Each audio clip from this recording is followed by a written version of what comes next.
بسم اللہ الرحمن الرحیم۔ السلام علیکم۔ سردی نے اس رات کو زیادہ ہی قہر ڈھایا تھا۔ رات کا آخری پہر تھا یا شاید پہلا، سمجھنا مشکل تھا کیونکہ نیند، بھوک اور پریشانی نے وقت کا احساس چھین لیا تھا۔ چولہے میں سلگتی لکڑیوں کے ٹک ٹک اس سے بیمار دل کی دھڑکن جیسی لگ رہی تھی۔ میں خاموش بیٹھا اپنی بیٹی کو دیکھ رہا تھا جو ماں کی گود میں لپٹی کانپ رہی تھی۔ وہ ابھی 1 سال کی بھی پوری نہ ہوئی تھی۔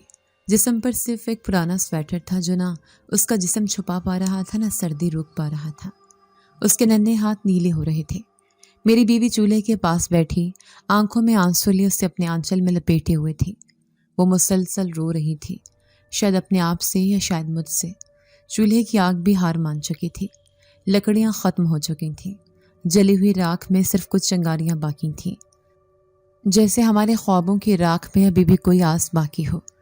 چھوٹی کو ٹھنڈ لگ گئی ہے، اس کی آواز پھٹی ہوئی تھی، جیسے وہ روتے روتے اندر سے خالی ہو چکی ہو۔ میں نے اس کے قریب جا کر سر جھکایا، اس کی آنکھوں میں آنکھیں ڈال کر دیکھا۔ وہ آنکھیں مجھ سے سوال کر رہی تھیں جن کا میرے پاس کوئی جواب نہیں تھا۔ میں نے اپنے ہاتھ اس کے ہاتھ پر رکھے اور آہستگی سے کہا، کہیں نہ کہیں سے بندوبست ہو جائے گا، تم فکر نہ کرو۔ یہ جملہ میں نے پہلی بار نہیں کہا تھا اور شاید آخری بار بھی نہیں، لیکن ہر بار یہ ایسے ہی میرے حلق سے گزرتا جیسے کوئی زہر نگل رہا ہو۔ میں جانتا تھا کہ میرے الفاظ میں اب وہ یقین باقی نہیں رہا جو کبھی ہوا کرتا تھا۔ میری بیوی نے سر جھکا لیا، وہ کچھ نہ بولی، بس چھوٹی کو اور زور سے اپنے سینے سے لگا لیا۔ اندر کی خاموشی اتنی گہری تھی کہ چولہے کی ٹک ٹک اور چھوٹی کی ہلکی ہلکی سسکیاں دل چیر رہی تھیں۔ کمرے کے ایک کونے میں پرانی رضائی پڑی تھی جس کا ایک کونا پھٹ چکا تھا، جسے ہم دونوں نے کئی بار سینے کی کوشش کی تھی، لیکن اس کا پیوند ہر بار اور بڑا ہو جاتا تھا، جیسے ہماری زندگی کی پھٹی ہوئی چادر کو وقت ہر روز ایک نئی دراڑ دے رہا ہو۔ میں نے اٹھ کر دریچے سے باہر جھانکا۔ اندھیری گلی ویران تھی، بس ہوا کے تیز جھونکے گلی کی خاک اڑا رہے تھے۔ دور ایک کتا بھونک رہا تھا، شاید وہ بھی کسی بھوکی رات سے لڑ رہا تھا۔ میرا دل چاہا کہ بس نکل جاؤں، کہیں بھی، کسی طرف، شاید کہیں کوئی کام، کوئی خیر، کوئی موقع مل جائے، لیکن پیروں میں وہ ہمت کہاں بچی تھی۔ میں نے ایک بار پھر اپنی بیٹی کی طرف دیکھا، اس کے ہونٹوں پر سفید جھاگ جیسی کچھ تھی، سانس تیز تھی، مگر بیوی نے لرزتی آواز میں کہا، بخار چڑھ رہا ہے شاید، دوا بھی نہیں ہے، نہ کوئی پیسے۔ میں نے خود سے کہا، جیسے کوئی طنز ہو خود پر۔ میرے اندر ایک اضطراب اٹھا، جیسے سینے میں کوئی چیز پھنس گئی ہو۔ میں نے ایک پرانا کمبل اٹھایا اور اسے اپنی بیٹی کے اوپر رکھا، لیکن وہ کمبل خود اتنا بوسیدہ تھا کہ اس میں سے ہوا آر پار گزر سکتی تھی۔ میں دیوار سے ٹیک لگا کر بیٹھ گیا، سر دونوں ہاتھوں میں تھا، آنکھیں بند کی تو کچھ نہ کچھ چلنے لگا۔ اماں کی باتیں، ابا کا چہرہ، پرانی یادیں، گاؤں کی گلیاں اور 2 بھینسیں جو کبھی میرے سب کچھ ہوا کرتی تھیں، آج وہ دونوں بھی نہیں تھیں۔ ایک مر چکی تھی، دوسری بیمار تھی اور دودھ دینا بند کر چکی تھی۔ میں ان کے دودھ سے گھر چلاتا تھا، اب گھر رک گیا تھا، جیسے سانس رک گئی ہو۔ چولہا اب بجھ چکا تھا، کمرے میں اندھیرا پھیل چکا تھا۔ میں نے اٹھ کر دروازے کو بند کیا تاکہ ٹھنڈی ہوا اندر نہ آئے، لیکن وہ سردی تو ہمارے اندر گھس چکی تھی، وہ کہاں دروازے سے رکے گی۔ اس سرد رات کے بعد جب چھوٹی کو بخار میں تڑپتے دیکھا، میں ساری رات سو نہ سکا۔ صبح کی اذان جب سنائی دی تو یوں لگا جیسے کوئی میرے کان میں پکار رہا ہو، یاد دلا رہا ہو کہ کچھ نہ کچھ تو کرنا ہے۔ اندھیرے میں آنکھیں بند کیے پڑا رہا اور بچپن کے وہ دن یاد آنے لگے جب زندگی اتنی پیچیدہ نہیں تھی، بس جسم پر بوجھ تھوڑا سا کم تھا اور دل میں سوال تھوڑے۔ میرا بچپن بہت معمولی تھا مگر کسی حد تک پرسکون۔ میں اپنے ماں باپ کا اکلوتا بیٹا تھا۔ ابا سخت مزاج مگر محنتی انسان تھے۔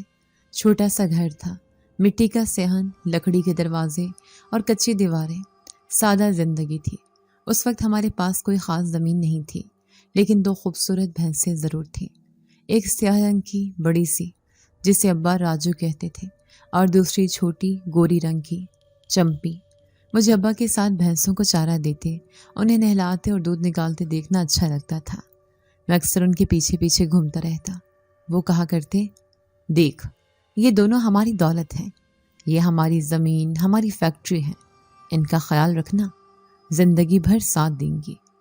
ابا صبح سویرے اٹھتے اور میں ان کے ساتھ کھیتوں کی طرف نکل جاتا، بھینسوں کو کھلی فضا میں چھوڑتے، وہیں چارہ کرتا اور ایک طرف بیٹھ کر لسی پیتے۔ کبھی کبھار ابا مجھے بھی لسی میں آدھی روٹی بھگو کر کھلاتے۔ وہ لمحے شاید آج کی زندگی میں سب سے قیمتی خزانے ہیں۔ زندگی یوں ہی چل رہی تھی کہ ایک دن ابا کو بخار ہوا۔ ہم سمجھے معمولی بخار ہے، مگر 3 دن میں وہ کمزور ہو گئے۔ گاؤں کا حکیم بلایا، دوا دی گئی، مگر چھٹے دن فجر کے وقت ابا نے آنکھیں بند کر لی۔ وہ واپس نہیں آئے۔ ماں نے تب آنکھوں سے آنسو پونچھ کر مجھے گلے سے لگایا اور صرف اتنا کہا، اب یہ گھر تیرا ہے۔ میں اس وقت صرف 12 سال کا تھا۔ مجھے یاد ہے ابا کی دفنانے کے اگلے ہی دن صبح جب سورج نکلا تو میں صحن میں بیٹھا راجو اور چمپی کو دیکھ رہا تھا۔ وہ خاموشی سے مجھے گھور رہی تھی، جیسے کچھ سمجھ گئے ہوں۔ ماں نے کہا، اب ان کا خیال تو ہی رکھے گا، میں اندر کی فکر کرتی ہوں، تو باہر کا سنبھال۔ یہ جملہ میرے بچپن کے کھیل چھین کر لے گیا۔ اب میں کھیلتا نہیں تھا، بس کام کرتا تھا۔ صبح اٹھ کر بھینسوں کو نہلانا، چارہ دینا، دودھ نکالنا اور پھر گاؤں کے اندر جا کر گاہکوں کے گھروں میں دودھ پہنچانا۔ شروع میں ہاتھ کانپتے تھے، دودھ بہہ جاتا تھا، کبھی کوئی گاہک ڈانٹ دیتا، کبھی برتن گر جاتے، مگر آہستہ آہستہ سب کچھ سیکھ گیا۔ اماں اکثر کہتی، تو بہت عقل مند ہے، تیرا باپ بھی تیری عمر میں ایسا ہی تھا۔ دوپہر کو بھینس صحن میں بندھی ہوتی اور میں ماں کے ساتھ ہاتھ بٹاتا، کبھی لکڑیاں چنتا، کبھی کنویں سے پانی کھینچتا۔ اسکول بھی جاتا تھا، مگر اکثر وقت کی کمی کے باعث دیر سے پہنچتا یا چھٹی کرنی پڑتی۔ ایک دن کا واقعہ یاد ہے، بارش بہت تیز ہو رہی تھی، گلیاں کیچڑ سے بھر گئی تھیں۔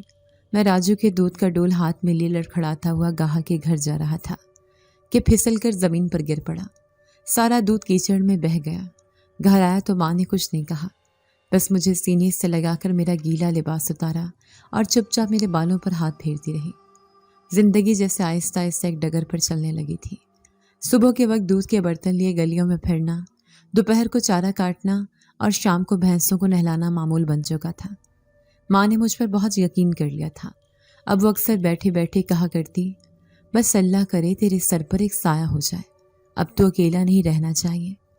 محلے میں اکثر عورتیں میری ماں کو مشورے دیتی، اکیلا بیٹا ہے، کام کاج جانتا ہے، شادی کا وقت ہے۔ اماں سنتی، کبھی مسکراتی، کبھی چپ ہو جاتی۔ ایک دن اچانک خالہ کا پیغام آیا۔ ماں نے بتایا، تیری خالہ کہہ رہی ہے اپنی بیٹی کا رشتہ تجھے دینا چاہتی ہے۔ میں نے بھی سوچا ہے، کوئی برا نہیں، لڑکی شریف ہے، کام کی ہے، تیری ساری زندگی سنور جائے گی۔ میں خاموش ہو گیا، کوئی انکار نہیں کیا، کوئی سوال نہیں کیا۔ مجھے معلوم تھا ماں جو فیصلہ کرے گی وہ ٹھیک ہوگا۔ اگلے ہفتے ہی خالہ اپنی بیٹی کے ساتھ ہمارے گھر آئی۔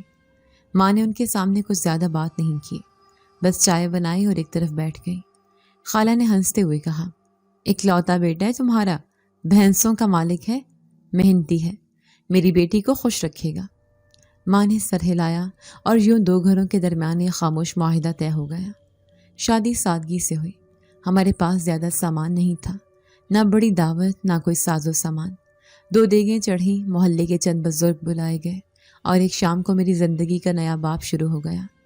نئی دلہن جب گھر آئی تو شرمائی ہوئی، آہستہ قدموں سے صحن میں داخل ہوئی۔ اس کے ہاتھوں میں حنا تھی اور آنکھوں میں بہت سے سوال۔ میں نے اسے زیادہ نہ دیکھا، بس ایک لمحے کے لیے اس کی طرف دیکھا اور دل میں کچھ ہلکی سی سرگوشی ہوئی۔ یہ اب تیرے ساتھ ہے، ہر دن، ہر رات۔ شادی کے بعد زندگی کا رنگ تھوڑا بدل گیا۔ بیوی صبح میرے ساتھ اٹھتی، بھینسوں کے لیے پانی لاتی، چارہ دھوتی اور کبھی کبھی دودھ بھی نکالنے میں مدد دیتی۔ وہ خاموش طبع تھی، کم بولتی تھی، لیکن اس کے کام کرنے کا انداز بہت سلیقے والا تھا۔ ایک دن میں نے دیکھا کہ وہ چارپائی پر بیٹھی راجو کے سینگوں کو کپڑے سے صاف کر رہی تھی۔ میں نے ہنستے ہوئے کہا، یہ تو بس دودھ دیتی ہے، زیور تھوڑی پہنے گی۔ وہ ہنس پڑی، صاف رکھنا چاہیے، جانور بھی تو گھر کا حصہ ہوتے ہیں نا۔ میں اس دن سمجھ گیا کہ وہ میرے ساتھ نہیں، میرے کام، میری زندگی، میرے خوابوں کے ساتھ ہے۔ کچھ مہینوں بعد ہمیں پہلی خوشخبری ملی، وہ ماں بننے والی تھی۔ میں نے ماں کو بتایا تو اس کی آنکھوں میں آنسو آ گئے۔ اب میرا پوتا یا پوتی اس گھر کی رونق بنے گی، اس نے کہا۔ 9 مہینے بیتے، حالات جیسے تھے ویسے ہی رہے، مگر دل مطمئن تھا۔ جب بیٹی پیدا ہوئی تو پہلی بار مجھے لگا جیسے کوئی نئی روشنی اس کچے گھر کی دیواروں پر پڑی ہو۔ ہم نے اس کا نام مریم رکھا۔ گاؤں کی مڈ وائف نے آ کر سب کچھ سنبھالا۔ ماں نے خود اپنے ہاتھوں سے چھوٹے چھوٹے کپڑے سیے۔ بیوی دن رات بیٹی کے پاس رہتی، اور میں صبح کے وقت دودھ بیچتے وقت دل ہی دل میں اس کے لیے کچھ نہ کچھ خریدنے کی سوچتا رہتا۔ 2 سال بیتے، دوسری بیٹی بھی پیدا ہوئی۔ گھر چھوٹا ضرور تھا مگر دل کو شادہ ہوتے جا رہے تھے۔ صحن میں بچوں کی آوازیں آنے لگی اور ہر طرف جیسے زندگی لوٹ آئی۔ محلے والے لوگ اکثر کہا کرتے، یہ تو نصیب والا ہے، شادی کے بعد بھینسوں کا دودھ بھی بڑھ گیا، کام میں بھی برکت آ گئی۔ میں مسکرا کر سنتا، لیکن حقیقت یہ تھی کہ محنت ہم دونوں کر رہے تھے۔ بیوی گھر سنبھالتی، میں باہر کا۔ ایک دن میں چارہ لینے جا رہا تھا، بیوی نے دروازے سے آواز دی، آج واپسی پر اگر ہو سکے تو چھوٹی کے لیے جھنجھنا لیتے آنا۔ میں نے ہنستے ہوئے کہا، پہلے یہ بتاؤ بڑی کے لیے کیا لاؤں؟ اسے بس تمہارا بازو چاہیے سونے کے لیے، باقی سب مل ہی جاتا ہے، اس نے جواب دیا۔ زندگی میں پہلی بار میرے دل کو سکون ملا تھا، نہ کوئی بڑی گاڑی، نہ بنگلہ، نہ زمین، مگر سکون تھا، وہی جو کئی لوگ پوری عمر ڈھونڈتے رہتے ہیں۔ ہر دن کام پر جانا، ہر شام بیٹیوں کو گود میں لینا اور بیوی کا خاموش سا ساتھ، بس یہی ہمارا جینا تھا۔ لیکن میں نہیں جانتا تھا کہ زندگی کب خوشیوں کی گٹھڑی کھول کر اچانک سب کچھ واپس مانگ لیتی ہے۔ وہ دن آنے والا تھا جس نے میری زندگی کی چال ہی بدل دی۔ سردیاں آ چکی تھیں، صحن میں پڑی دھوپ دوپہر کے وقت چند لمحوں کی مہمان بن کر آتی، باقی وقت قہر اور خنکی ہر شے کو اپنے لپیٹ میں لیے رکھتی۔ مریم اب بولنے لگی تھی، چھوٹی بھی رینگنے لگی تھی۔ ہم دونوں نے ان کی پرورش میں کوئی کسر نہیں چھوڑی تھی، مگر جیسے جیسے وقت گزرا بھینسوں کے انداز میں تبدیلی آنے لگی۔ پہلے راجو نے دودھ کم دیا، پھر کچھ ہی دن بعد چمپی نے بھی نخرے دکھانے شروع کر دیے۔ میں نے سمجھا موسم کا اثر ہوگا، چارہ بدلنے کی کوشش کی، حکیم سے دوائی منگوائی، پر اثر کچھ نہ ہوا۔ کچھ دنوں تک چمپی نے بالکل ہی دودھ دینا بند کر دیا۔ ایک صبح جب میں دودھ کے برتن لے کر بھینسوں کے پاس گیا، دونوں خاموش کھڑی تھیں۔ راجو کے تھن بالکل سوکھے ہوئے لگ رہے تھے۔ میں نے ہاتھ لگایا، گرمائش بھی محسوس نہیں ہوئی، دل بیٹھ سا گیا۔ بیوی نے آنگن سے جھانکا، کیا ہوا؟ میں نے دھیرے سے کہا، راجو نے بھی دودھ دینا بند کر دیا ہے۔ وہ کچھ لمحے خاموش رہی، پھر بولی، تو اب؟ میں نے کوئی جواب نہیں دیا، صرف سر جھکا لیا۔ دوپہر تک میں محلے کے 2 واقف لوگوں کے پاس کام کی تلاش میں گیا۔ ایک یہاں فصل کی کٹائی تھی، مگر وہ پہلے ہی مزدور رکھ چکا تھا۔ دوسرے نے کہا، ابھی کوئی کام نہیں، 2 ہفتے بعد آنا۔ میں خاموش لوٹ آیا۔ رات کو چولہے پر ایک روٹی اور کچھ پرانی دال گرم کی گئی۔ ہم تینوں نے تھوڑا تھوڑا کھایا۔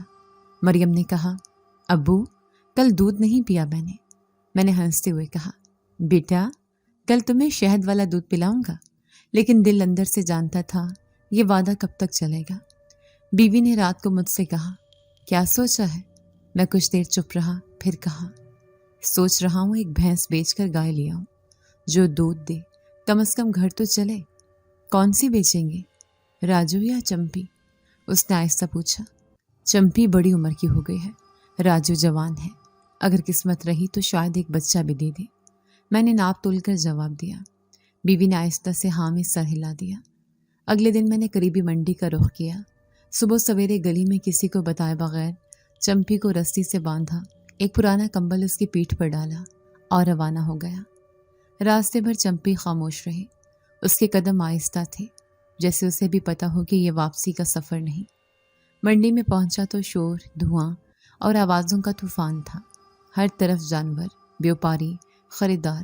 میں نے ایک طرف چمپی کو باندھا اور بیوپاریوں سے بات چیت شروع کی۔ کئی نے ناک چڑھائی، عمر کا تانا دیا، کسی نے دام کم لگائے۔ دوپہر کے وقت ایک درمیانی عمر کا بیوپاری ملا جس نے کہا، لے لیتا ہوں لیکن دام کم دوں گا، دوں تو یہ دیتی نہیں۔ میں نے کچھ دیر خاموشی سے چمپی کو دیکھا، پھر آہستہ سے کہا، ٹھیک ہے۔ معاملہ طے ہوا، پیسے ہاتھ میں آئے، بوجھل دل کے ساتھ منڈی کے اندر داخل ہوا جہاں دودھ دینے والی گائیں کھڑی تھیں۔ ان میں ایک سفید اور بھوری دھاریوں والی گائے کھڑی تھی، اس کے ساتھ ایک لڑکا کھڑا تھا جو اسے بیچنے آیا تھا۔ یہ دودھ دیتی ہے؟ میں نے پوچھا۔ لڑکا بولا، روز کا 12 کلو نکالتی ہے، وقت پہ چارہ ملے تو مزاج بھی ٹھیک رہتا ہے۔ دام مارکیٹ ریٹ سے کم دے رہا ہوں، بس جلدی جانا ہے۔ اس نے جلد بازی دکھائی۔ میں نے بھاؤ تاؤ کیے بغیر رقم اس کے حوالے کر دی۔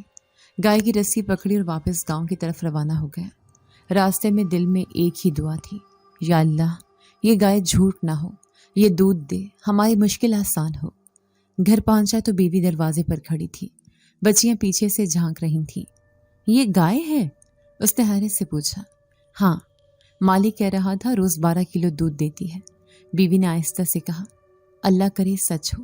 میں نے گائے کو صحن میں باندھا، اسے پانی دیا، چارہ رکھا اور بیٹھ کر سانس لی۔ سارا دن سفر میں گزار کر جسم تھک چکا تھا، مگر دل میں ایک چھوٹی سی امید جاگی ہوئی تھی۔ رات کو ہم تینوں نے بیٹھ کر صرف آلو کی بھجیا اور خشک روٹی کھائی، مگر امید کا ذائقہ ہر نوالے میں محسوس ہو رہا تھا۔ میں نے سونے سے پہلے گائے کے تھنوں پر ہاتھ پھیرا، کچھ نمی تھی پر دودھ ابھی نہیں آیا تھا۔ میں نے بیوی سے کہا، شاید کل صبح کچھ نکلے۔ انشاءاللہ، اس نے سر ہلا کر جواب دیا۔ میں اندھیرے میں چھت کو دیکھتا رہا، جیسے ہر ستارہ مجھ سے کوئی بات کرنا چاہتا ہو یا کوئی راز چھپائے ہو، پر میرے لیے اس رات سب کچھ خاموش تھا، بس گائے کی سانسوں کی آواز اور میری بے چین نیند۔ صبح کی ٹھنڈی ہوا میں گائے کے سانس لینے کی آواز گونج رہی تھی۔ میں آہستہ سے صحن میں آیا، گائے کے تھنوں پر ہاتھ رکھا، مگر جیسا کل تھا ویسا ہی آج بھی، نہ دودھ نہ کوئی تبدیلی۔ انگلیوں کے نیچے صرف سناٹا تھا۔ ایک بار پھر ہاتھ دھو کر پیچھے ہٹ گیا۔ آنکھوں کے سامنے وہ لڑکا گھومنے لگا جس نے منڈی میں مجھ سے کہا تھا 12 نہیں 13 کلو نکالتی ہے صبح و شام برابر۔ میں نے دوبارہ جانور کو چارہ دیا، پانی بدلا اور تھنوں پر گرم پانی کی پٹیاں رکھی، جیسا ماں سے سیکھا تھا، لیکن سب بے اثر تھا۔ بیوی بھی دروازے سے سب دیکھ رہی تھی، مگر کچھ کہے بغیر واپس پلٹ گئی۔ دوسرے دن بھی یہی حال رہا۔ تیسرے دن دل کو تسلی دی، شاید ماحول بدلا ہے، جانور کو وقت لگے گا، مگر چوتھے دن گزرنے پر بھی جب ایک بوند دودھ نہ نکلا تو اندر کچھ ٹوٹ گیا۔ بیوی نے نرمی سے کہا، لگتا ہے ہمیں دھوکہ دے گیا وہ بیوپاری۔ میں خاموش رہا، لفظ دھوکہ میرے گلے میں اٹک سا گیا۔ ایک بار کو دل کیا واپس جاؤں، اس لڑکے کو تلاش کروں، اس کا گریبان پکڑوں، پوچھوں کہ تم نے کیوں جھوٹ بولا۔ مگر منڈی بہت بڑی تھی اور اس دنیا میں جھوٹ بولنے والے کسی کونے میں چھپ کر بیٹھ نہیں جاتے، وہ بازاروں میں دھڑلے سے اپنا دھندا چلاتے ہیں۔ چوتھی رات سردی کچھ زیادہ ہی تھی۔ صحن میں گائے کے قریب میں نے ایک پرانا کپڑا جلا کر حرارت دینے کی کوشش کی۔ بچیاں کمبل میں لپٹی تھیں، لیکن چھوٹی کو مسلسل کھانسی ہو رہی تھی۔ اس کی سانس پھولی ہوئی تھی، جیسے ہوا اندر جا کر واپس آنے سے انکار کر رہی ہو۔ بیوی نے میری طرف دیکھا، آنکھوں میں سوال تھے اور سوال کے پیچھے خوف۔ اسے ڈاکٹر کو دکھانا ہوگا، یہ کھانسی عام نہیں لگ رہی۔ میرے پاس کل کے بچنے ہوئے 20 روپے ہیں، دوا نہیں آئے گی اس سے، میں نے آہستہ سے کہا۔ پھر کیا کرے؟ اس کی آواز جیسے دھواں بن کر ہوا میں تحلیل ہو گئی۔ میں نے کچھ دیر بعد پڑوسی کے دروازے پر دستک دی۔ نور محمد چاچا دروازے پر آئے۔ میں نے جھجکتے ہوئے کہا، چاچا جی، بیٹی بیمار ہے، دوا کے لیے کچھ مدد چاہیے۔ وہ تھوڑی دیر چپ رہے، پھر اندر سے 10 روپے نکال کر دیے اور کہا، کل تنخواہ آئے گی تو اور دے دوں گا، ابھی بس یہی ہے۔ میں نے شکر ادا کیا، واپس گھر آیا۔ بیوی نے چھوٹی کو گود میں لیا، اس کا جسم گرم تھا مگر ہونٹ نیلے ہو رہے تھے۔ اس سے بخار ہے اور سینے میں جکڑن بھی، اس نے ہاتھ رکھ کر بتایا۔ میں نے وہ 10 روپے اور پچھلے بچے ہوئے پیسے جوڑ کر ایک مقامی حکیم کے پاس گیا۔ اس نے شربت دیا اور کہا، 3 وقت پلانا ہے، اگر بہتری نہ آئے تو کسی شہر کے ڈاکٹر کو دکھاؤ۔ گھر واپس آیا تو بیوی نے کہا، کیا سوچ رہے ہو؟ سوچ رہا ہوں گائے واپس بیچ دوں، کوئی اور لے لے تو لے، لیکن اس کے بدلے میں کچھ تو حاصل ہو۔ کوئی لے گا بھی نہیں، جب پتہ چلے گا کہ دودھ نہیں دیتی سب پیچھے ہٹ جائیں گے۔ اس نے حقیقت کی طرف اشارہ کیا۔ میری نظریں گائے پر گئیں، وہ آرام سے بیٹھی تھی، جیسے اسے کوئی پریشانی نہ ہو۔ اس کی آنکھوں میں خالی پن تھا، جیسے وہ بھی جانتی ہو کہ وہ بوجھ بن چکی ہے۔ 5ویں دن صبح میں پھر منڈی جانے کا ارادہ لے کر اٹھا، لیکن بیوی نے کہا، چھوٹی کی طبیعت رات بھر خراب رہی، وہ جاگتی رہی، آج اسے کسی کو دکھانا ہے، گائے بعد میں بھی بیچ لینا۔ میں نے گائے کو وہیں چھوڑا، چھوٹی کو کمبل میں لپیٹ کر قریبی کلینک کی طرف چل دیا۔ راستے بھر وہ میری باہوں میں ساکت تھی، صرف کھانسی کی ہلکی ہلکی آواز آتی تھی۔ کلینک میں لائن لگی تھی، اندر ایک نرس نے کہا، ڈاکٹر بھی آیا نہیں، آدھے گھنٹے میں آئے گا۔ میں بینچ پر بیٹھ گیا، بیوی پاس بیٹھ گئی، چھوٹی گود میں تھی، آنکھیں بند کی۔ جب ڈاکٹر آیا تو اس نے سینے سے چھوٹی کی سانس چیک کی اور کہا، سردی لگ گئی ہے، سینے میں انفیکشن ہے، دوا دوں گا مگر چند دن مکمل آرام چاہیے۔ دوا کے لیے جو پیسے مانگے گئے میرے پاس اس سے تھوڑے ہی کم تھے۔ ڈاکٹر نے رحم کھا کر دوا دی، کہا، بچی ہے اس لیے دے رہا ہوں، آئندہ خیال رکھنا۔ گھر واپس آئے تو گائے اپنی جگہ پر موجود تھی، اسی حالت میں۔ میں نے پھر سے اس کے تھنوں کو دیکھا، ایک ہلکی سی نمی محسوس ہوئی، لیکن وہ بھی شاید میرے وہم کا حصہ تھی۔ بیوی نے دوا تیار کی، چھوٹی کو پلائی اور دھیرے سے کہا، جب سے یہ گائے آئی ہے کوئی دن سکون کا نہیں آیا۔ میں نے کچھ جواب نہیں دیا، اب صرف خاموشی تھی، گھر میں، دل میں، صحن میں اور گائے کی آنکھوں میں۔ بس ایک امید باقی تھی جو نہ جانے کب تک رہے گی۔ گھر کی فضا جیسے کسی اندیکھے بوجھ تلے دبی ہوئی تھی۔ نہ گائے نے دودھ دینا شروع کیا، نہ چھوٹی کی حالت میں کوئی بڑی بہتری آئی۔ دوا کے اثر سے وہ تھوڑی دیر سکون میں رہتی، پھر سے کھانسی کا دورہ پڑتا۔ بیوی دن رات اس کے سرہانے بیٹھی رہتی۔ میں کبھی صحن میں گائے کے تھنوں پر نگاہ رکھتا، کبھی آسمان کی طرف دیکھتا۔ اسی دن دوپہر کو خالہ ہمارے گھر آ گئی۔ ان کے ہاتھ میں ایک پرانا کمبل تھا جو وہ چھوٹی کے لیے لائی تھی۔ کچھ دیر خاموشی سے بیٹھی، پھر کہا، بیٹا میں 3 دن سے سوچ رہی ہوں، کچھ بات کرنی ہے۔ بیوی نے نظریں نیچی کر لی۔ میں قریب بیٹھ گیا۔ خالہ نے آہستہ سے کہا، کبھی کبھی مسئلہ دوا سے نہیں، دعا سے حل ہوتا ہے۔ تم نے کبھی سوچا کہ شاید کوئی روحانی رکاوٹ ہو؟ میں نے سوالیہ نظروں سے ان کی طرف دیکھا۔ میری ایک جاننے والی ہے، اس کے ساتھ بھی ایسا ہی ہوا تھا۔ اس کے گھر میں جانور دودھ دینا بند کر گئے تھے، بچوں کو بخار رہتا تھا۔ آخر اس نے ایک بزرگ مولوی صاحب سے رجوع کیا۔ انہوں نے سورۃ جن کا وظیفہ بتایا، پڑھا، دم کیا، سب ٹھیک ہو گیا۔ بیوی نے فوراً کہا، خالہ اس مولوی صاحب کا پتہ ہے، میں لے چلوں گی۔ خالہ نے سر ہلایا۔ اگلے دن میں خالہ کے ساتھ مسجد کے قریب بنے چھوٹے حجرے میں گیا جہاں مولوی عبد المتین بیٹھی تھی۔ لمبی سفید داڑھی، ماتھے پر محراب کا نشان اور ہاتھ میں تسبیح۔ میں نے ساری بات تفصیل سے بتائی، گائے، بیماری، منڈی، سب کچھ۔ مولوی صاحب نے غور سے سنا، پھر بولے، بیٹا یہ دنیا نظر آنے والی چیزوں سے نہیں جلتی، کچھ چیزیں اندیکھی بھی ہوتی ہیں۔ ہو سکتا ہے جس جانور کو تم لائے ہو اس پر کوئی اثر ہو۔ تو میں کیا کروں؟ میں نے پوچھا۔ سورۃ جن 40 مرتبہ پڑھو، صاف پانی پر دم کرو، پھر وہ پانی جانور پر چھڑک دو۔ یہ عمل 3 دن کرو، اللہ چاہے تو بہتری ہوگی۔ میں نے وظیفہ لکھوایا، خالہ کا شکریہ ادا کیا اور گھر آ گیا۔ بیوی کو ساری بات بتائی۔ اس کی آنکھوں میں تھوڑی روشنی سی لہرائی، جیسے کوئی اندر چھپی ہوئی امید باہر نکلنے کو تیار ہو۔ اسی رات ہم نے پہلا مرحلہ شروع کیا۔ بچیاں سو چکی تھیں۔ بیوی نے صاف پانی والے 2 پیالے رکھے۔ میں نے سورۃ جن کی تلاوت شروع کی۔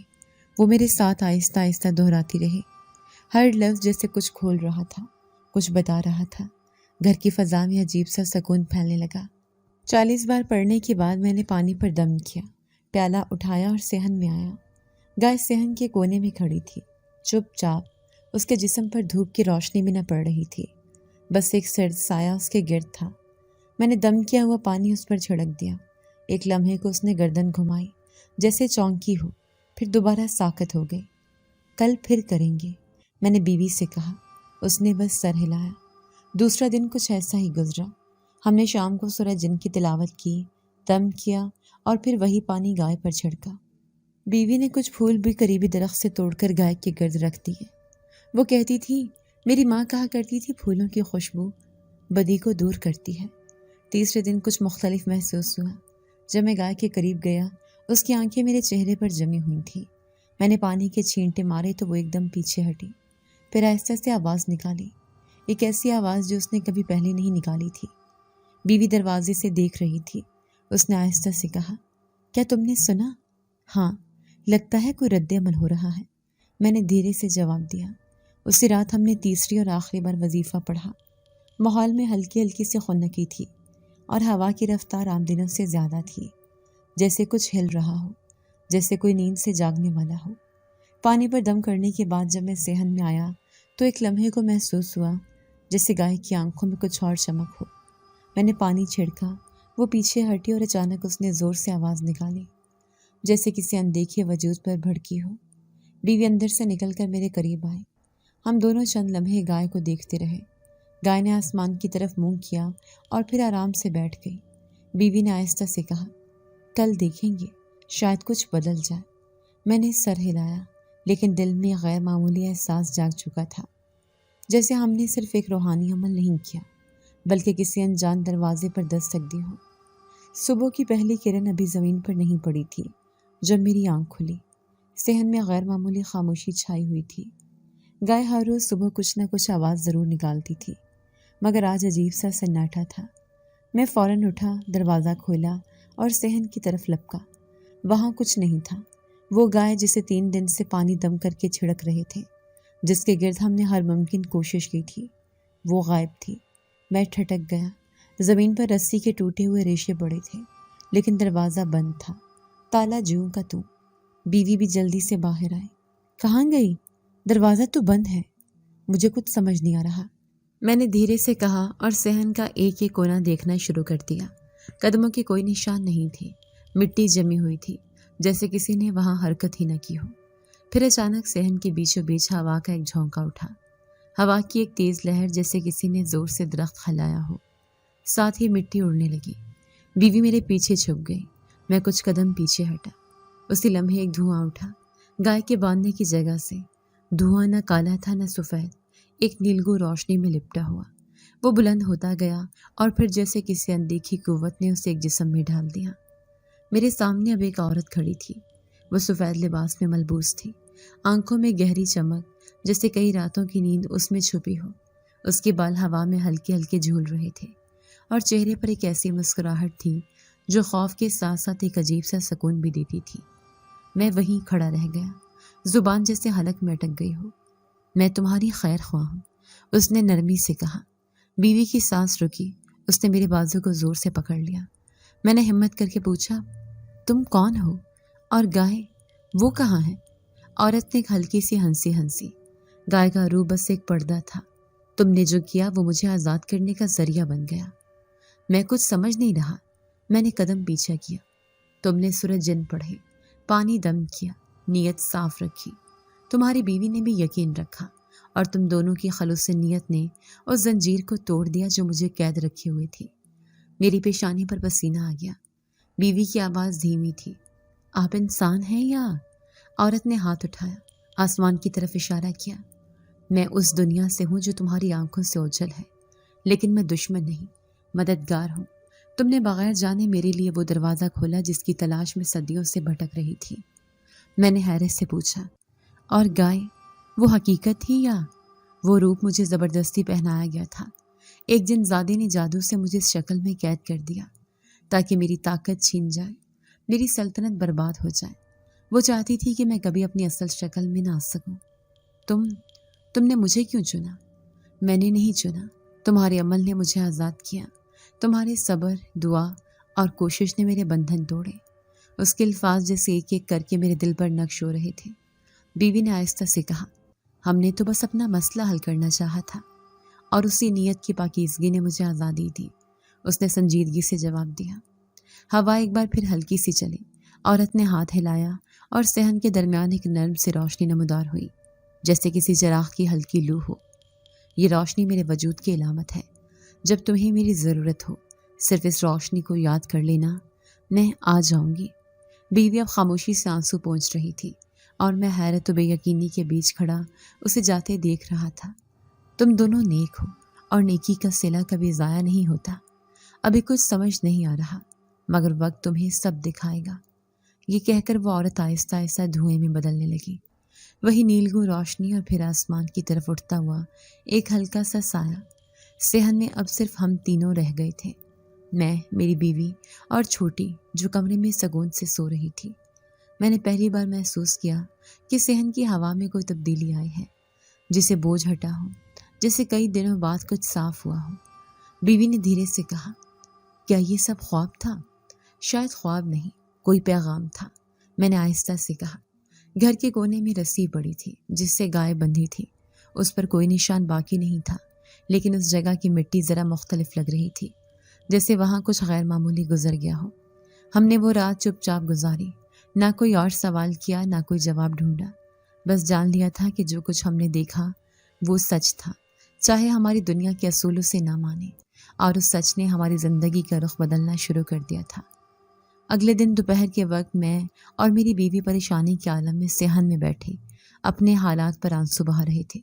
اسی لمحے ہوا کا ایک جھونکا صحن میں داخل ہوا، اور ایک بار پھر مٹی کی ایک ہلکی لہر اٹھی۔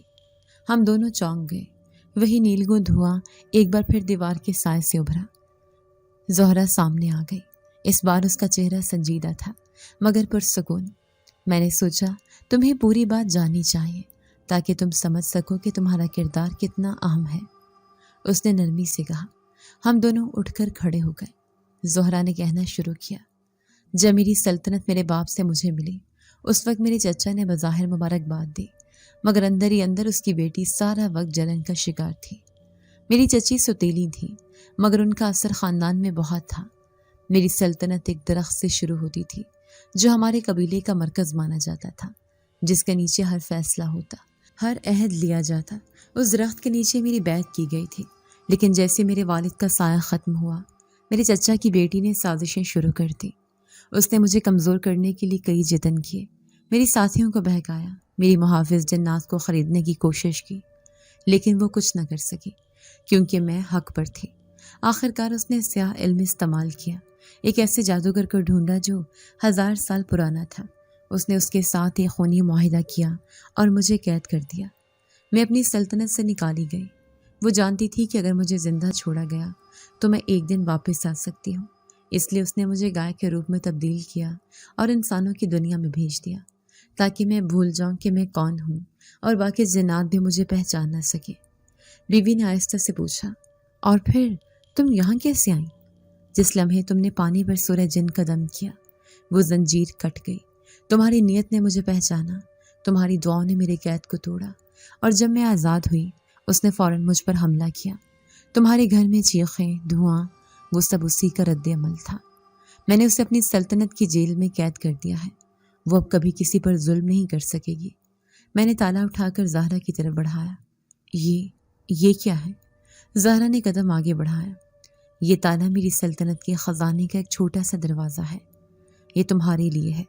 اس میں تمہیں وہ سب ملے گا جو تم نے کھویا، اور وہ بھی جس کی تمہیں اب ضرورت ہے، لیکن یہ تالا صرف اس وقت کھلے گا جب تم واقعی مجبور ہوگے اور تمہاری نیت پہلے کی طرح خالص ہوگی۔ اس میں کیا ہے؟ بیوی نے آہستہ سے پوچھا۔ دولت، رزق، تحفظ، وہ سب جو ایک گھر کو چلانے کے لیے چاہیے، لیکن ساتھ ایک شرط ہے، اگر تم نے اسے کسی ظلم، کسی لالچ یا کسی کے حق دبانے کے لیے کھولا تو یہ سب واپس لے لیا جائے گا۔ زہرا کا چہرہ سخت ہو گیا۔ میری دنیا کی طاقتیں ہمیشہ توازن مانگتی ہیں، جو نیکی کرے اسے بدلہ ملتا ہے، لیکن جو نیکی کو دھندا بنا لے اس سے سب چھن جاتا ہے۔ میں نے سر جھکایا۔ ہم وعدہ کرتے ہیں کہ اس طاقت کا غلط استعمال نہیں کریں گے۔ زہرا مسکرائے۔ اسی لیے تمہیں چنا گیا، تم نے بغیر جانے میرے لیے وہ سب کیا جو میرے اپنے نہ کر سکے۔ تم نے لالچ نہیں کیا، صرف دعا کی۔ ہوا پھر سے چلنے لگی، زہرا کا وجود ہلکا ہونے لگا۔ اب میں واپس جا رہی ہوں سلطنت سنبھالنے، لیکن تمہارا یہ تالا تمہارے پاس رہے گا جیسے میری موجودگی کا نشان، اور اگر کبھی ضرورت پڑے، میں نے آخری بار پوچھا، مجھے صرف یاد کرنا، میں آ جاؤں گی۔ زہرا نے کہا اور نیلا دھواں ایک بار پھر بلند ہوا اور وہ غائب ہو گئے۔ ہم دونوں کچھ لمحے صحن میں ساکت کھڑے رہے، پھر میں نے تالا ایک لکڑی کے صندوق میں رکھ دیا۔ بیوی نے اس پر ایک پرانا سفید کپڑا ڈالا۔ یہ اب امانت ہے، اس نے کہا، اور ہم جانتے تھے ہماری زندگی میں اب سادگی رہے گی مگر کمی نہیں ہوگی۔ صندوق میں رکھا وہ تالا ہم دونوں کے درمیان ایک خاموش امانت بن چکا تھا۔ روز اس پر نظر پڑتی، ہاتھ جا کر ٹھٹک جاتا، مگر دل کہتا ابھی وقت نہیں آیا۔ ہم نے معمول کے دنوں کو اپنایا، پرانے کاموں کو دوبارہ سنوارا۔ گائے تو اب نہ تھی مگر بھینس راجو کسی حد تک سنبھل گئی تھی۔ تھوڑا بہت دودھ ملتا، بازار تک پہنچتا اور 2 وقت کا چولہا جل جاتا۔ ایک رات جب چھوٹی کا بخار تیز ہو گیا اور کمرے کے کونے میں رکھا صندوق بار بار نظروں میں آنے لگا تو بیوی نے خاموشی سے آ کر میرے سامنے صندوق لا رکھا۔ ہم دونوں نے کچھ نہیں کہا، اس نے بس سر ہلایا۔ میں نے تالا ہاتھ میں اٹھایا، اس کی روشنی ہلکی ہلکی جھلملا رہی تھی جیسے اندر سے کوئی ہمیں سن رہا ہو۔ یا اللہ، ہم مجبور ہیں لیکن لالچی نہیں، جو ہے اسی سے گزارا کریں گے، بس چھوٹی کی سانسیں بحال رہیں۔ میں نے یہ کہتے ہوئے تالا دبایا۔ اچانک ایک ہلکی سی کھنک کی آواز ہوئی اور تالا خود بخود کھل گیا۔ کوئی جھٹکا، کوئی دھماکہ نہیں ہوا، بس ایک نرم روشنی کے ساتھ وہ صندوق جیسے سانس لینے لگا۔ اندر دیکھا تو میری آنکھیں پلک جھپکنا بھول گئی۔ سونے کے چھوٹے چھوٹے بسکٹ، کچھ پرانے طرز کے چاندی کے سکے اور نیچے نوٹوں کی گڈیاں ترتیب سے رکھی تھیں۔ ہر چیز ایک خاص خوشبو میں بھیگی ہوئی تھی۔ جیسے برسوں بعد کسی تہ خانے سے کوئی مقدس چیز نکلی ہو۔ بیوی نے پیچھے سے کہا، یہ سب سچ ہے؟ ہاں، لیکن ابھی ہم پورا نہیں نکالیں گے، جتنا ضرورت ہے اتنا لیں گے، باقی سنبھال کر رکھیں گے۔ میں نے چند نوٹ نکالے، 2 سونے کی چھوٹی چمچیں اور ایک چاندی کا سکہ۔ وہی رات شہر کے کلینک لے گئے۔ چھوٹی کو بخار کی دوا دی گئی۔ ڈاکٹر نے 2 دن کے اندر بہتری کی خبر سنائی۔ اگلے ہفتے ہم نے سب سے پہلے محلے کے ایک دکاندار کو اس کا قرض ادا کیا۔ اس نے حیرت سے پوچھا، یہ سب کہاں سے آیا؟ میں نے مسکرا کر جواب دیا، اللہ نے راستہ نکال دیا۔ پھر میں نے شہر کا رخ کیا، ایک پرانے جاننے والے سے ملاقات کی جو جانوروں کی خرید و فروخت کے کاروبار میں تھا۔ اسے اعتماد میں لیا اور 5 اچھی نسل کی بھینسیں خرید لایا۔ ساتھ ایک پرانی ویران حویلی کرائے پر لی جس کا صحن کافی بڑا تھا۔ وہاں بھینسوں کو باندھنے کا انتظام کیا۔ 2 ہفتوں میں میری زندگی بدل چکی تھی۔ دن بھر چارہ، پانی، دودھ، گاہک اور سامان کی ترسیل میں مصروف رہتا۔ بیوی حساب کتاب سنبھالتی۔ بچیاں آہستہ آہستہ خوشی محسوس کرنے لگی تھیں۔ کچھ دنوں میں ایک نوجوان لڑکے کو نوکری پر رکھا جو بھینسوں کی صفائی اور چارہ ڈالنے میں مدد کرتا۔ اس نے کہا، بھائی، آپ جیسے لوگ کم دیکھے ہیں، سب کچھ ملتے ہی لوگ بدل جاتے ہیں۔ میں نے کہا، یہ جو کچھ ہے کسی اور کی امانت بھی ہو سکتی ہے، صرف دینے والے نے مجھے وسیلہ بنا ہے۔ رفتہ رفتہ روزانہ کا دودھ 20 سے بڑھ کر 50 لیٹر تک پہنچ گیا۔ ایک ہوٹل والا خود آ کر خریدنے لگا۔ پھر ایک مقامی کریانے والا روز 8 لیٹر لے جانے لگا۔ ہر شام گنتی میں نوٹ بڑھنے لگے اور دل میں ایک عجیب سی تسکین بیٹھنے لگی۔ ایک دن میں نے صحن کے کونے میں وہی صندوق دوبارہ کھولا۔ اندر سب کچھ ویسا ہی تھا۔ میں نے اس بار 2 سونے کی اینٹیں نکالیں اور قریبی زمین خریدنے کا ارادہ کیا۔ کچھ ہفتوں میں وہ زمین میرے نام ہو گئی۔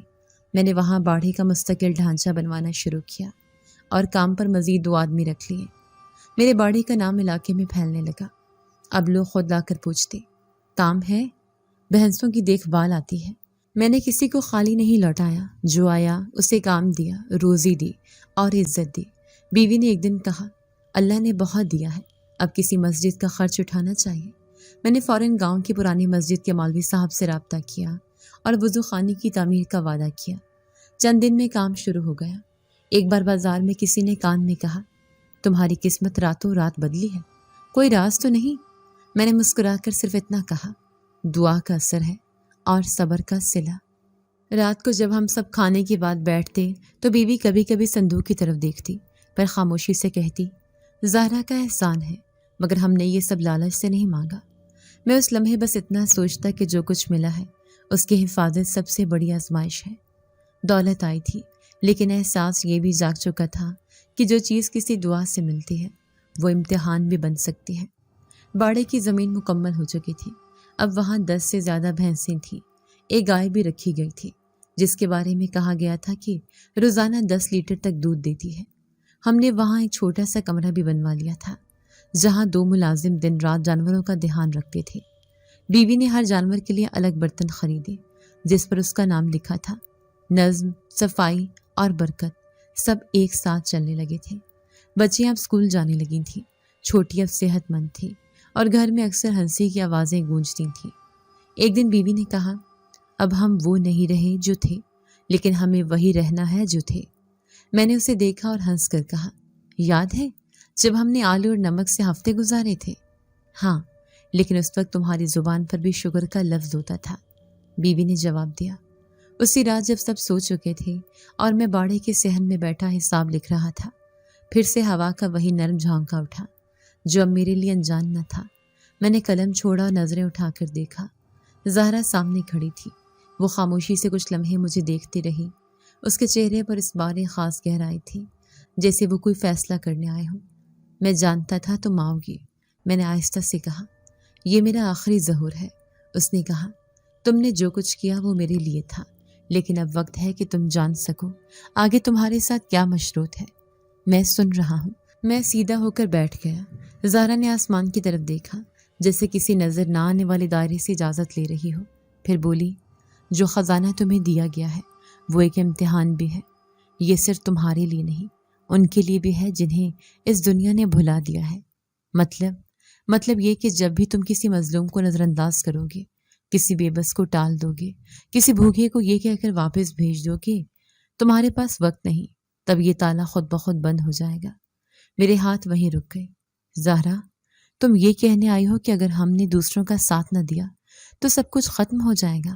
ہاں، یہ امانت ہے، کسی بادشاہ کی نہیں، کسی بزرگ کی نہیں، بلکہ اس قوت کی طرف سے ہے جو انسان اور جن دونوں کے اندر دل کی نیت دیکھتی ہے۔ تو کیا اب ہر ایک مانگنے والے کو دینا ہوگا؟ نہیں، ہر ایک کو پرکھنا ہوگا، ہر مظلوم کو چھانٹنا ہوگا، ہر بے بس کو پہچاننا ہوگا، اور جو اصل میں مجبور ہو اس کی مدد کرنا فرض ہوگا۔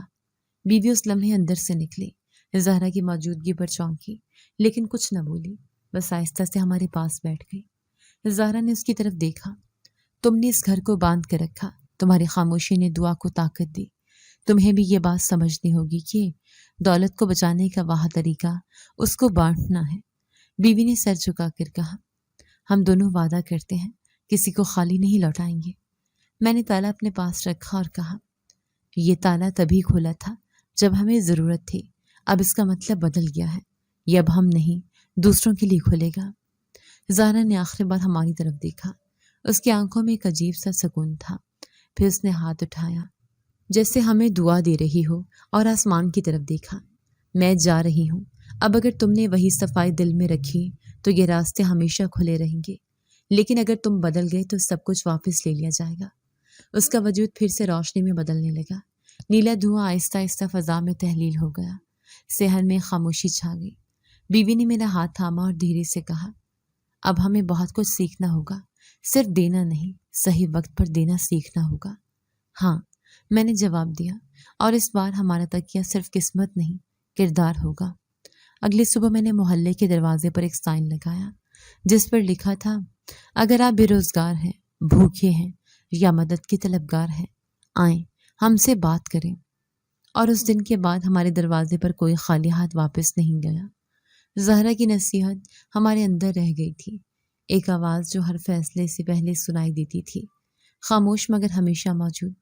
صبح کی پہلی روشنی جب باڑے کی چھت پر پڑتی ہے تو ہر بھینس کے پشت پر چمکتی دھوپ کچھ اور سناتی ہے۔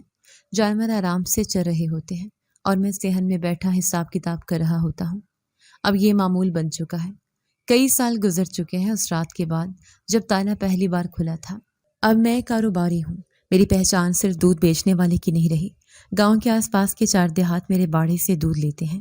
شہر کی ایک بڑی ڈیری کمپنی نے باقاعدہ معاہدہ کیا ہے، ملازمین کی تعداد 20 سے اوپر ہو چکی ہے، ایک چھوٹا سا دفتر بھی بن گیا ہے، لیکن میرے اندر وہی پرانا چرواہا اب بھی زندہ ہے جو ہاتھ سے چارہ باندھتا تھا، جو صحن میں بیٹھ کر روٹی کو دہی میں ڈبو کر کھاتا تھا۔ بیوی اکثر کہتی ہے، تم نے ترقی کے ساتھ سادگی کو نہیں چھوڑا، یہی تمہاری اصل ہے۔ میں جواب میں مسکرا دیتا ہوں، سب کچھ ملنے کے بعد اگر انسان وہی نہ رہے تو سب کچھ ملنے کا فائدہ کیا؟ لیکن اس سب کے بیچ ایک بات جو آج تک نہیں بدلی، وہ ہے میرا دروازہ۔ جو بھی بے بس، بے روزگار یا ضرورت مند آتا ہے اسے ہم خالی ہاتھ واپس نہیں بھیجتے۔ اب یہ ہمارے خاندان کی روایت ہے۔ کئی بار لوگ خود نہیں آتے، کسی اور کے ذریعے خبر ملتی ہے، جیسے 2 ہفتے پہلے جب ایک عورت آئی جس کا شوہر بیمار تھا اور 2 بچے بھوکے۔ ہم نے فوراً 2 دن کا راشن اور دوا بھیجوا دی۔ بیوی نے کہا، زہرا کی نصیحت یاد ہے نا؟ میں نے سر ہلایا۔ اب وہ نصیحت ہماری زندگی کا اصول ہے۔ اب بھی کبھی کبھی، خاص طور پر جب رات کے وقت صحن میں اکیلا بیٹھا ہوتا ہوں، بھینسوں کے قریب کچھ غیر معمولی سا محسوس ہوتا ہے۔ ہوا اچانک تھم جاتی ہے، ایک نرم سی خوشبو فضا میں بکھر جاتی ہے، اور کسی ایک جانور کی آنکھ میں ایک چمک نظر آتی ہے جو عام نہیں لگتی۔ اس لمحے دل کہتا ہے، زہرا یہاں ہے۔ میں جانتا ہوں وہ اب روز نہیں آتی، ظاہر نہیں ہوتی، لیکن کہیں نہ کہیں وہ موجود ہے۔ اس کی موجودگی صرف حفاظتی نہیں، ایک احساس کی صورت ہے۔ جب بھی میں کوئی بڑا فیصلہ کرنے والا ہوتا ہوں، اس کی پرچھائیں، اس کی دی ہوئی روشنی دل کو رہنمائی دیتی ہے۔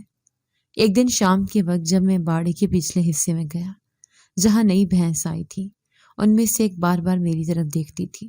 اس کی آنکھوں میں کچھ اور تھا، جیسے سوال، جیسے شکریہ، یا شاید ایک پرانی پہچان۔ میں کچھ لمحے خاموش کھڑا رہا۔ دل نے کہا، یہ صرف ایک جانور نہیں ہے۔ زہرا، میں نے آہستہ سے کہا۔